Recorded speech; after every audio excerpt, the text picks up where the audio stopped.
లక్ష్మీ నివాసం ఎక్కడ? ఒకసారి నారాయణుడు లక్ష్మీదేవితో, ప్రజలలో ఎంత భక్తి పెరిగింది, అందరూ నారాయణ అంటూ జపిస్తున్నారు.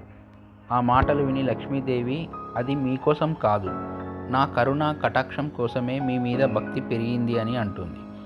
అయితే జనులంతా లక్ష్మీ లక్ష్మి అని ఎందుకు జపించడం లేదు అంటాడు నారాయణుడు. అలా అయితే ఒక పరీక్ష పెడదాం భక్తులకు అంది. సరే అంటాడు నారాయణుడు. నారాయణుడు బ్రాహ్మణ రూపం ధరించి ఒక గ్రామంలోని గ్రామాధికారి ఇంటి తలుపు తడతాడు. గ్రామాధికారి తలుపు తెరిచి, మీరు ఎవరు, ఎక్కడ నుండి వచ్చారు అని అడుగుతాడు. నా పేరు లక్ష్మీపతి, మీ నగరంలో హరికథ చెప్పాలని అనుకుంటున్నాను అంటాడు. గ్రామాధికారి, అలాగా, మహాభాగ్యం, మీరు మా ఇంట్లో ఉండండి అన్నాడు. మొదటి రోజు 10 మంది వస్తారు. రెండవ రోజు, మూడవ రోజులలో మరింత పెరిగి కూర్చోడానికి స్థలం లేక నిలబడి భక్తితో వింటూ ఉంటారు. ప్రజల భక్తి చూసి శ్రీహరి సంతోషపడతాడు. లక్ష్మీదేవి వృద్ధురాలిగా మారి ఆ గ్రామానికి వచ్చి ఇంటికి తాళం వేసి హరికథకు వెళ్తున్న స్త్రీతో, దాహంగా ఉంది, కొంచెం నీళ్లు ఇవ్వవా బిడ్డా అంటుంది. అమ్మా, నేను హరికథ వినేందుకు వెళ్తున్నాను అంటుంది.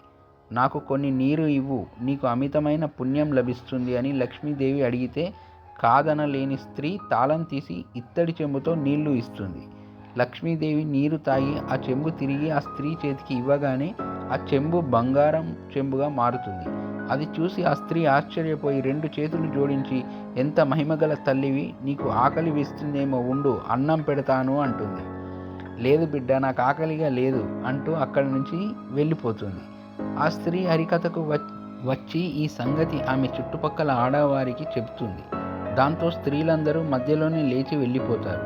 మరుసటి రోజు నుండి హరికథకు వచ్చేవారి సంఖ్య గణనీయంగా తగ్గడంతో లక్ష్మీపతి, భక్తుల సంఖ్య ఎందుకు తగ్గుతోంది అన్నాడు.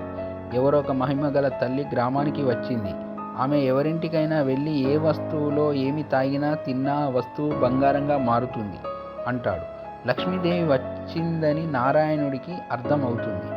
గ్రామాధికారి కూడా ఆ వృద్ధురాలి దగ్గరకు పోయి, అమ్మ, నేను హరికథ నిర్వహిస్తున్నాను, మీరు నా ఇంటికి ఎందుకు విడిచిపెట్టారు?